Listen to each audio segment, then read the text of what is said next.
गुजरात के मुख्यमंत्री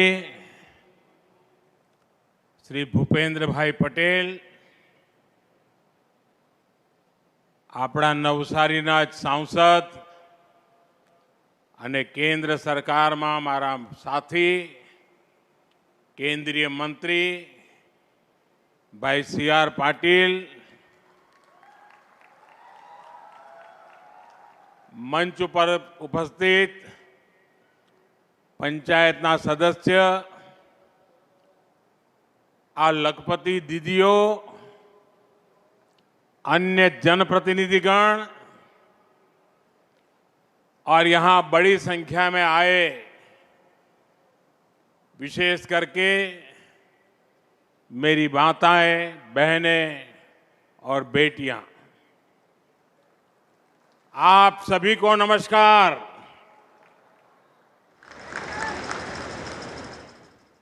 थोड़ा दिवस पहला મહાકુંભમાં માં ગંગાના આશીર્વાદ મળ્યા હતા અને આજે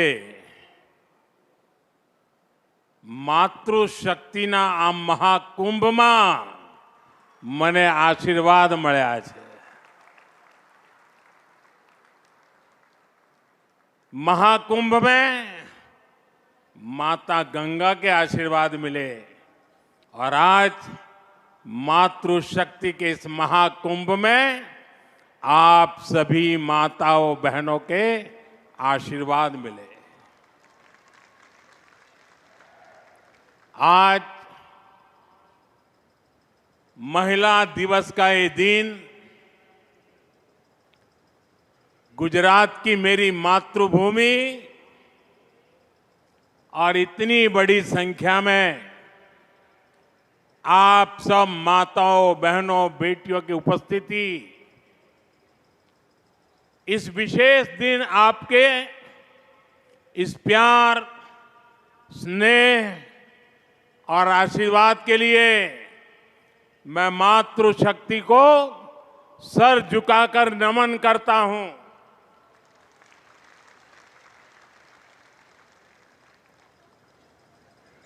गुजरात की इस धरती से मैं सभी देशवासियों को, देश की सभी माताओं बहनों को महिला दिवस की शुभकामनाएं भी देता हूं। आज यहां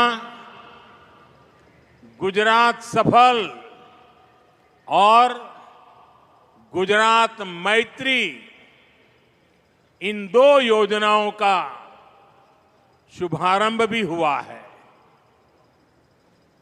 अनेक योजनाओं के पैसे भी महिलाओं के बैंक खातों में सीधे ट्रांसफर किए गए हैं। मैं इसके लिए भी आप सभी को बधाई देता हूं। साथियों, आज का दिन महिलाओं को समर्पित है। हम सबके लिए महिलाओं से प्रेरणा प्राप्त करने का दिवस है, महिलाओं से कुछ सीखने का दिवस है। और आज के इस पवित्र दिवस पर मैं आप सभी का अभिनंदन भी करता हूं, आभार भी व्यक्त करता हूं।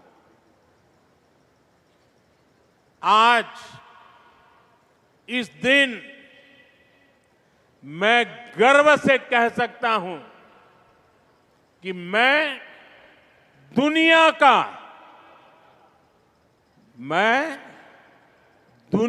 का सबसे धनवान व्यक्ति हूं।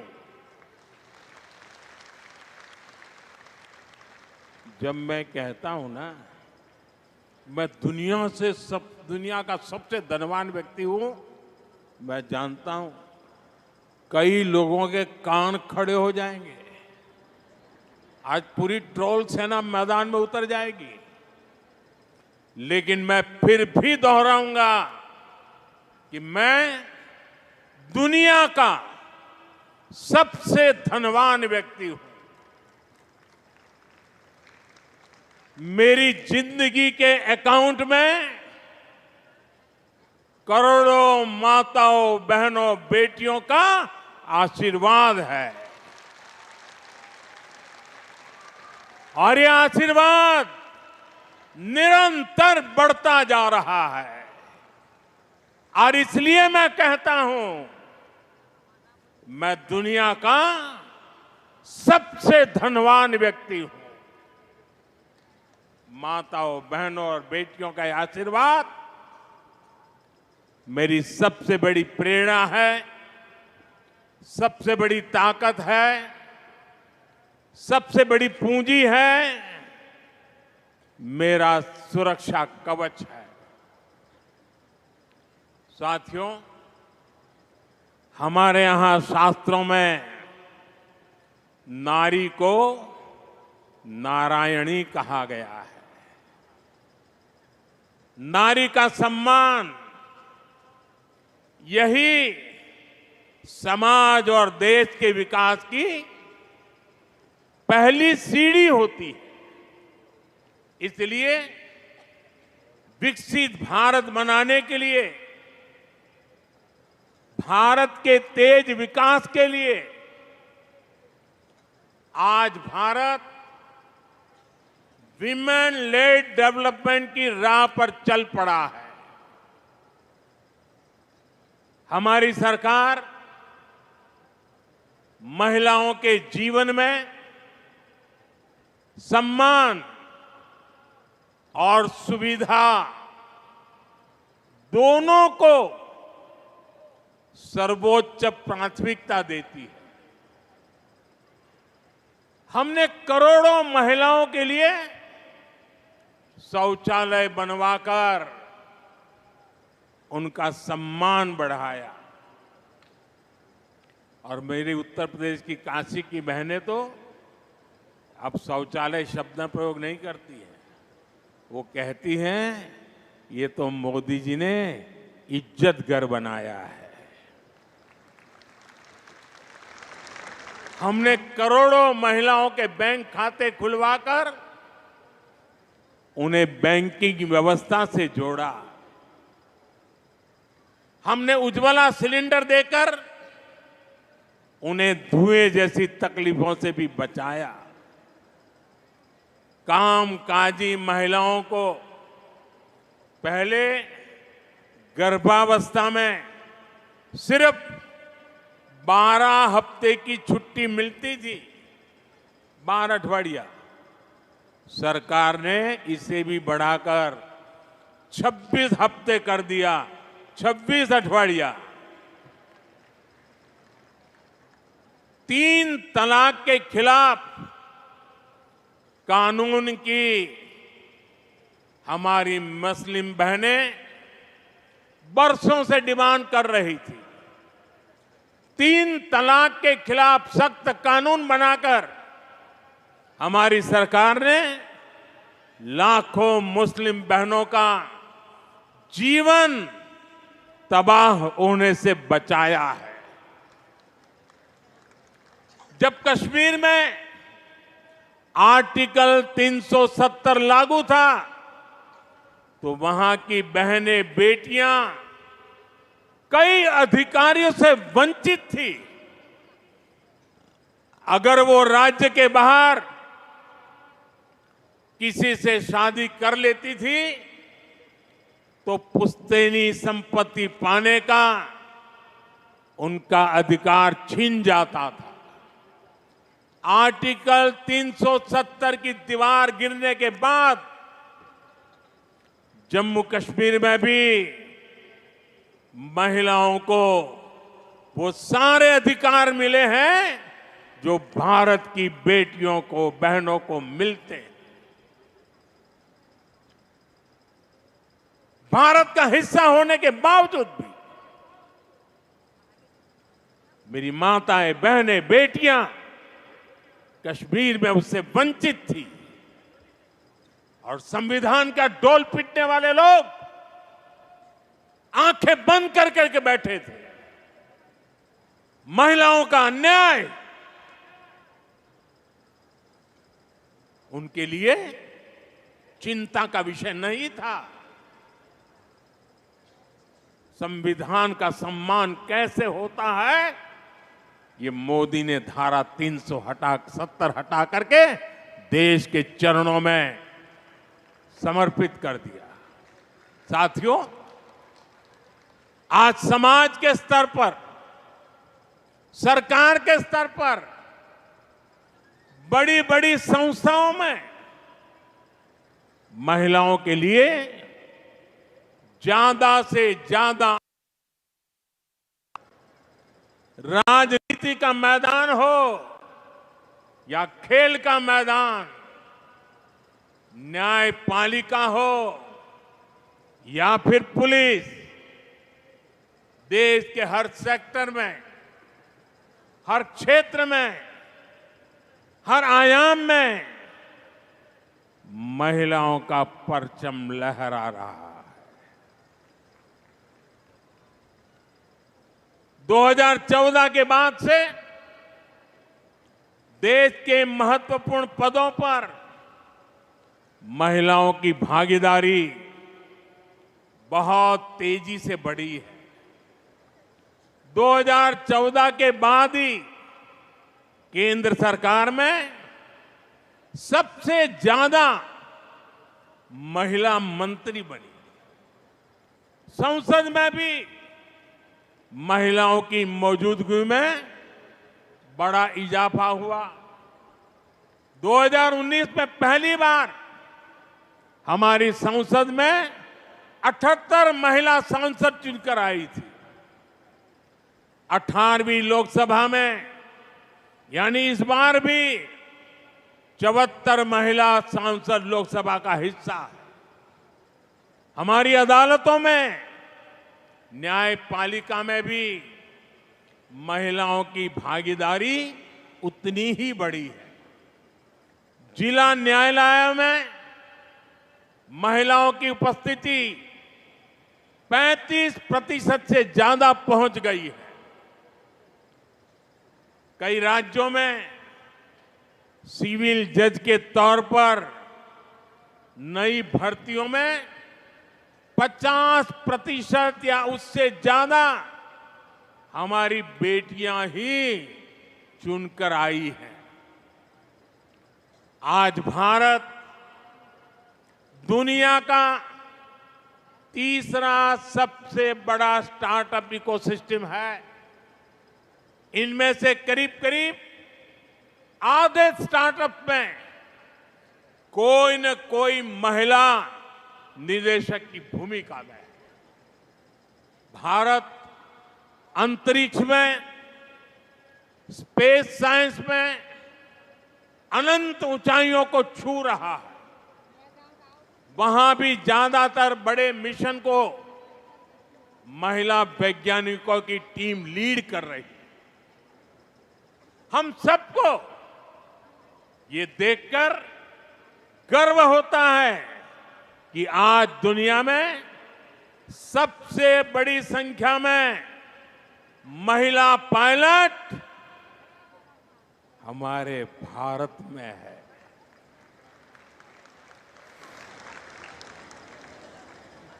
हम यहां नवसारी के इस आयोजन में भी नारी शक्ति के सामर्थ्य को देख सकते हैं। इस आयोजन की पूरी जिम्मेदारी महिलाओं ने संभाली है। इतने बड़े आयोजन की सुरक्षा में जो पुलिसकर्मी और ऑफिसर तैनात हैं, वे सबके सब महिलाएं ही हैं। Constable, inspector, sub inspector, DSP से लेकर वरिष्ठ ऑफिसर्स तक यहां की सुरक्षा व्यवस्था महिलाएं ही संभाल रही है। ये नारी शक्ति के सामर्थ्य का ही उदाहरण है। अभी कुछ देर पहले मैं यहां स्वयं सहायता समूह से जुड़ी आप में से ही कुछ बहनों से भी बात कर रहा था। मेरी बहनों के वो शब्द, आप सबका ये उत्साह, ये आत्मविश्वास, ये दिखा रहा है कि भारत की नारी शक्ति का सामर्थ्य क्या है। ये दिखा रहा है कि भारत की नारी शक्ति ने कैसे देश की प्रगति की बागडोर थाम ली है। मैं आप सभी से मिलता हूं तो मेरा ये भरोसा और पक्का हो जाता है कि विकसित भारत का संकल्प अब पूरा होकर ही रहेगा और इस संकल्प की सिद्धि में हमारी नारी शक्ति की सबसे बड़ी भूमिका होगी। माताओं बहनों, हमारा गुजरात तो विमेन लेड डेवलपमेंट यानी महिलाओं के नेतृत्व में विकास का बड़ा उदाहरण है। गुजरात ने देश को सहकारिता का सफल मॉडल दिया। स्वयं सहायता समूहों से जुड़ी आप सब बहनें जानती हैं, गुजरात का सहकार का मॉडल यहां की महिलाओं के श्रम और सामर्थ्य से ही विकसित हुआ है। अमूल की चर्चा तो आज पूरी दुनिया में है। गुजरात के गांव-गांव से लाखों महिलाओं ने दूध उत्पादन को एक क्रांति बना दिया। गुजरात की बहनों ने न केवल खुद को आर्थिक रूप से सक्षम बनाया, बल्कि ग्रामीण अर्थव्यवस्था को भी नई ताकत दी। गुजराती महिलाओं ने ही लिज्जत पापड़ की शुरुआत की। आज लिज्जत पापड़ अपने आप में सैकड़ों करोड़ रुपए का एक ब्रांड बन गया है। माताओं बहनों, मुझे याद है जब मैं यहां मुख्यमंत्री के रूप में आपकी सेवा में था, तब हमारी सरकार ने बहनों बेटियों के हितों को ध्यान में रखते हुए चिरंजीवी योजना, बेटी बचाओ अभियान, ममता दिवस, कन्या केळवणी रथ यात्रा, कुंवरबाईनु मामेरू, 7 फेरा समूह लग्न योजना, अभयम हेल्पलाइन, ऐसे कितने ही काम किए थे। जब नीतियां सही होती है तो नारी का सामर्थ्य कैसे बढ़ता है, गुजरात ने ये पूरे देश को दिखाया है। जैसे अभी मैंने दूध सहकारिता की बात की, डेयरी के काम से जुड़ी इन महिलाओं के लोगों के खातों में गुजरात ने ही पहला એવું નહોતું, કાં તો કેશ આપે કાં તો ભાઈઓ પૈસા લઈ જાય। આપણે તો નક્કી કરી દીધું એ વખતે ડેરીમાંથી દૂધના પૈસા બહેનોના ખાતામાં જ જમા થશે, કોઈ ભાઈ એમાં હાથ ન લગાવી શકે और सीधे पैसे बहनों के खाते में ट्रांसफर करना शुरू किया था। आज उसी तरह देश के करोड़ों लाभार्थियों के खातों में कितनी ही योजनाओं का पैसा सीधा उनके खाते में पहुंचा। डायरेक्ट बेनिफिट ट्रांसफर डीबीटी के जरिए हजारों करोड़ रुपए के घोटाले बंद हुए, गरीबों को मदद मिल रही है। साथियों, गुजरात में ही भूज भूकंप के बाद जब घरों का पुनर्निर्माण हुआ तो हमारी सरकार ने वो घर भी महिलाओं के नाम कर दिए। અને એ જે પરંપરા આપણે શરૂ કરી કે સરકારનું મકાન હવે બહેનોના નામે જ મળશે, આજે આખા દેશમાં आज जो पीएम आवास योजना चल रही है ना, वो सारी बातें वहां पर देश भर में लागू है। એટલું જ નહીં, બાળકને નિશાળમાં દાખલ કરે ને તો પાછળ બાપનું જ નામ હોય। મેં નક્કી કર્યું ના, માનું નામ પણ હોવું જ જોઈએ। 2014 के बाद से अब तक करीब 3 करोड़ महिलाएं घर की मालकिन बन चुकी है। साथियों, आज पूरी दुनिया में जल जीवन मिशन की भी बड़ी चर्चा है। जल जीवन मिशन के जरिए आज देश के गांव-गांव में पानी पहुंच रहा है। पिछले 5 साल में ही लाखों गांवों के 15.5 करोड़ घरों तक पाइप से पानी पहुंचाया गया है। इतने बड़े मिशन की सफलता में महिला पानी समितियां, महिलाओं पानी समितियों આપણે ગુજરાતમાં શરૂ કરી હતી, હવે આખા દેશમાં ચાલે છે। પાણી સમિતિઓને બડી ભૂમિકા નિભાઈ અને આ મહિલા પાણી સમિતિઓનું મોડલ ગુજરાતે જ આપ્યું છે। आज यही मॉडल पूरे देश में पानी के संकट को हल कर रहा है।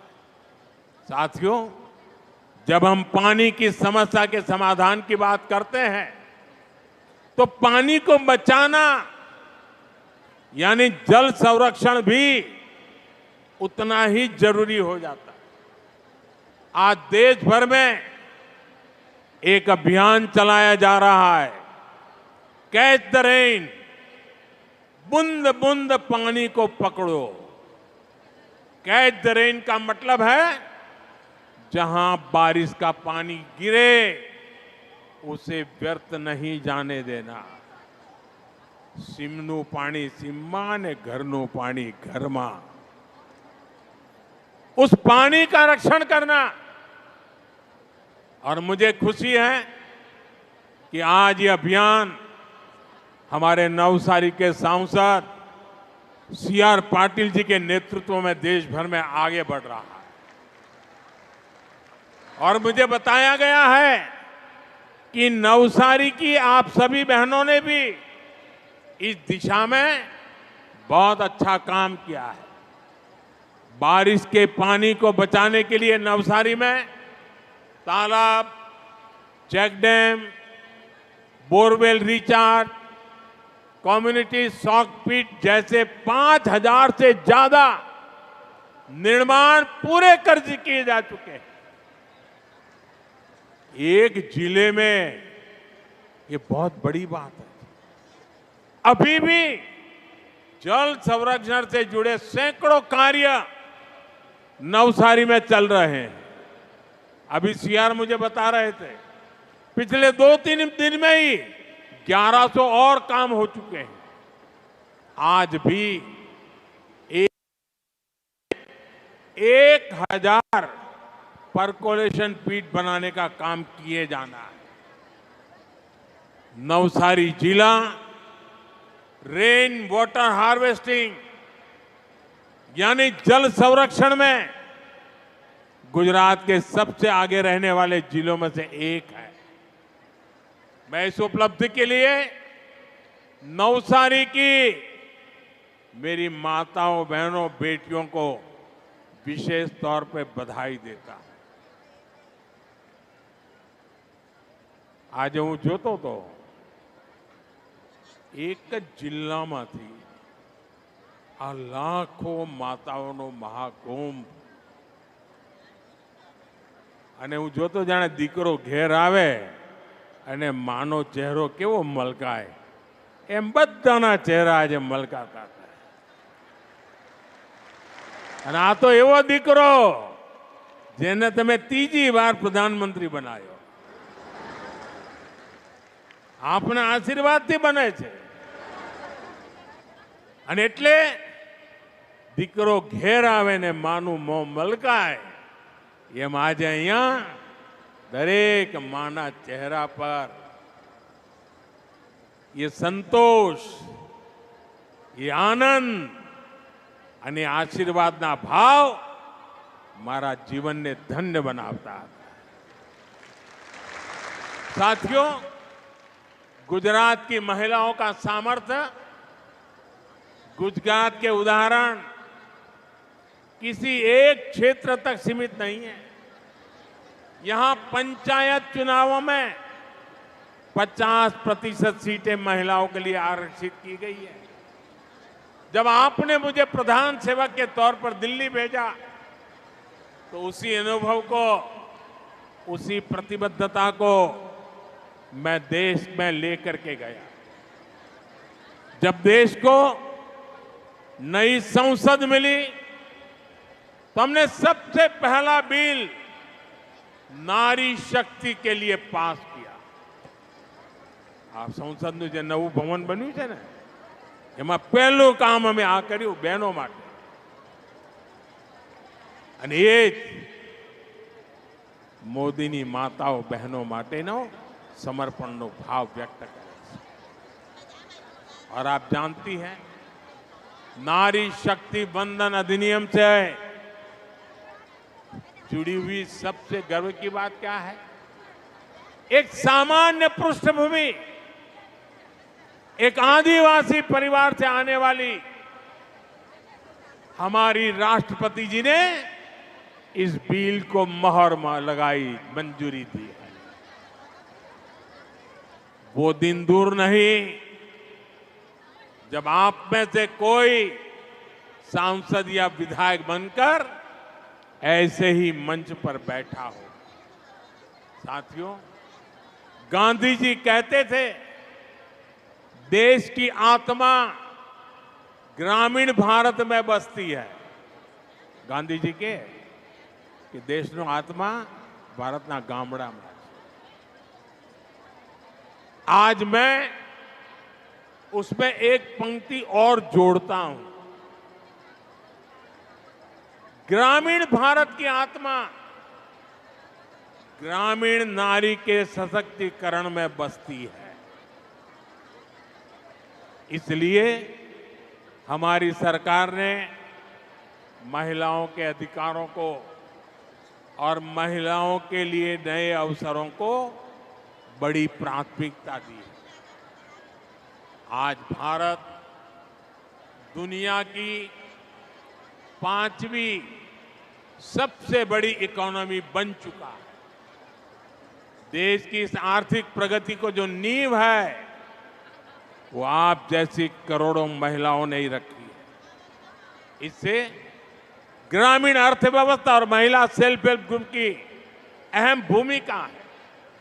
आज देश की 10 करोड़ से ज्यादा महिलाएं 90 लाख से ज्यादा सेल्फ हेल्प ग्रुप चला रही है, स्व सहायता समूह. इनमें से 3 लाख से ज्यादा सेल्फ हेल्प ग्रुप अकेले गुजरात में काम कर रहे हैं. हमने देश की आर्थिक प्रगति के लिए इन करोड़ों महिलाओं की आमदनी बढ़ाने का संकल्प लिया. हम इन बहनों को लखपति दीदी बना रहे हैं. करीब 1.5 करोड़ महिलाएं ऐसी हैं जो लखपति दीदी बन चुकी है. अगले 5 वर्षों में हम कुल 3 करोड़ महिलाओं को लखपति दीदी बनाने का संकल्प लेकर चल रहे हैं. और जिस तेजी से बहनें काम कर रही है उससे तो लगता है शायद हमें इतना इंतजार भी नहीं करना पड़ेगा, उसके पहले ही हो जाएगा. माताओं बहनों, जब हमारी एक बहन लखपति दीदी बनती है तो पूरे परिवार का भाग्य बदल जाता है। महिलाएं अपने काम में गांव की दूसरी महिलाओं को भी जोड़ती है और मेरा तो विश्वास है जिस काम को माताएं बहनें हाथ लगाती है ना, उस काम का गर्व भी बढ़ जाता है। धीरे धीरे घर से शुरू हुआ काम एक आर्थिक आंदोलन बन जाता है। सेल्फ हेल्प ग्रुप के इसी सामर्थ्य को निखारने के लिए बीते 10 वर्षों में हमारी सरकार ने इसके बजट को 5 गुना बढ़ा दिया। बजट 5 गुना बढ़ा दी। इन स्वयं सहायता समूहों को 20 लाख रुपए तक का बिना गारंटी का लोन दिया जा रहा है। 20 लाख रुपया અને એ પણ કોઈ ગેરંટી નહીં, વગર ગેરંટી મળે। सेल्फ हेल्प ग्रुप की महिलाओं को नए कौशल और नई तकनीक से जुड़ने के रास्ते भी दिए जा रहे हैं। साथियों, आज देश की नारी शक्ति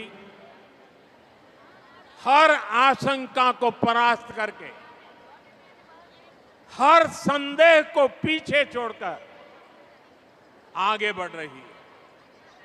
जब हमने ड्रोन दीदी योजना शुरू की तो कई लोगों को आशंका थी। उन्हें ड्रोन जैसी आधुनिक टेक्नोलॉजी और ग्रामीण महिलाओं के बीच तालमेल होने पर ही संदेह था। उनको लगता नहीं ये कैसे कर सकती। लेकिन मुझे अपनी बहनों बेटियों की प्रतिभा और लगन पर पूरा भरोसा था। आज नमो ड्रोन दीदी अभियान से ग्रामीण अर्थव्यवस्था में, खेती में नई क्रांति हो रही है और इस क्रांति का नेतृत्व करने वाली बहनों को लाखों रुपयों की आय हो रही है। पूरे गांव में उनका सम्मान बदल जाता है। घर, परिवार, रिश्तेदार, गांव बड़े गर्व के साथ पायलट दीदी को देख रही है, ड्रोन दीदी को देख रही है। इसी तरह बैंक सखी और बीमा सखी जैसी योजनाओं ने गांवों में महिलाओं को नए अवसर दिए। ग्रामीण बहनों के सशक्तिकरण के लिए कृषि सखी और पशु सखी अभियान शुरू किए गए। इनसे लाखों बहनें जुड़ी, उनकी आय बढ़ रही है। बहनों बेटियों, सरकार के ऐसे सारे प्रयासों का ज्यादा से ज्यादा लाभ गुजरात की महिलाओं तक पहुंचे, इसके लिए गुजरात सरकार ने 10 लाख और महिलाओं को लखपति दीदी बनाने का अभियान शुरू कर दिया। मैं इसके लिए भूपेंद्र भाई को, गुजरात सरकार को शुभकामनाएं देता हूं। साथियों, मैंने लाल किले से प्रधानमंत्री के बाद जब पहली बार मुझे लाल किले पर से देश को संबोधन करने का अवसर मिला था और मेरे पहले संबोधन में मैंने एक चिंता व्यक्त की थी और मैंने कहा था कि जब बेटी शाम को अगर देर से घर आती है तो मां और बाप दोनों उसे नोच लेते हैं। कहां गई थी, क्यों देर से आई, कहां थी, सैकड़ों सवाल पूछते हैं। और मैंने सवाल उठाया था कि बेटियां अगर बाहर से देर से आ जाए तो सैकड़ों सवाल तो पूछ लेते हो, लेकिन क्या कभी बेटा देर रात घर आता है तो कभी उसको भी तो पूछा करो, बेटे कहाँ गए थे तुम, किसके पास थे, क्या कर रहे थे। महिलाओं के खिलाफ होने वाले अपराधों को रोकने के लिए, एक बेहतर समाज बनाने के लिए ये बहुत जरूरी है। बीते दशक में हमने महिला सुरक्षा को बहुत बड़ी प्राथमिकता दी। उनके खिलाफ होने वाले अपराधों को रोकने के लिए नियम कानूनों को हमने और सख्त बनाया। महिलाओं के खिलाफ गंभीर अपराधों की तेजी से सुनवाई हो, दोषियों को तेजी से सजा हो, इसके लिए फास्ट ट्रैक कोर्ट्स का गठन किया गया। अभी तक ऐसी करीब 800 कोर्ट्स, 800 जेटली नवी कोर्ट देश भर में स्वीकृत की गई है और इनमें से ज्यादातर ने काम करना शुरू कर दिया। इनमें रैप और पॉस्को से जुड़े करीब 3 लाख केस तेजी से निपटाए गए हैं। बहनों અને બાળકો સાથે જોડાયેલા આવા અપરાધોના 3 લાખ કેસ એમાં ચુકાદા લાવી દેવામાં આવ્યા છે। ये हमारी सरकार है जिसने रैप जैसे संगीन अपराध में बलात्कार करे ने અમે આવીને કાયદો બદલ્યો અને આવા પાપીને फांसीना माछड़े ज लटकावानो हो। फांसी की सजा, ये हमने कानून बदला। हमारी सरकार ने 24/7 24 कलाक 365 दिवस विमेन हेल्पलाइन को मजबूत किया। महिलाओं के लिए वन स्टॉप सेंटर शुरू किए। देश भर में ऐसे 800 के करीब सेंटर चालू हो चुके हैं। इनसे भी 10 लाख से अधिक महिलाओं को मदद मिली। साथियों, अब जो भारतीय न्याय संहिता देश में लागू हुई है, अंग्रेजों के काले कानून को हमने हटाया। देश की आजादी के 75 साल के बाद ये पुण्य कार्य करने का सौभाग्य आप सबने मुझे दिया। और क्या बदलाव किया? उसमें महिला सुरक्षा से जुड़े प्रावधानों को और ज्यादा सशक्त किया गया है। भारतीय न्याय संहिता में महिलाओं और बच्चों के खिलाफ अपराधों पर एक अलग अध्याय जोड़ा गया है। हम सभी की, पीड़ित बहनों की, समाज की ये शिकायत थी कि अपराध होने पर बेटियों को तारीख पर तारीख, तारीख पर तारीख यही सिलसिला चलता है। न्याय का लंबा इंतजार करना पड़ता है। भारतीय न्याय संहिता में इसका भी ध्यान रखा गया है। बलात्कार जैसे जघन्य अपराधों में 60 दिन के भीतर आरोप तय हो, 45 दिन के भीतर फैसला सुनाया जाए, ये व्यवस्था बनाई गई है। पहले पीड़ित को पुलिस थाने आकर एफआईआर करवानी पड़ती थी, पुलिस स्टेशन जવું પડે।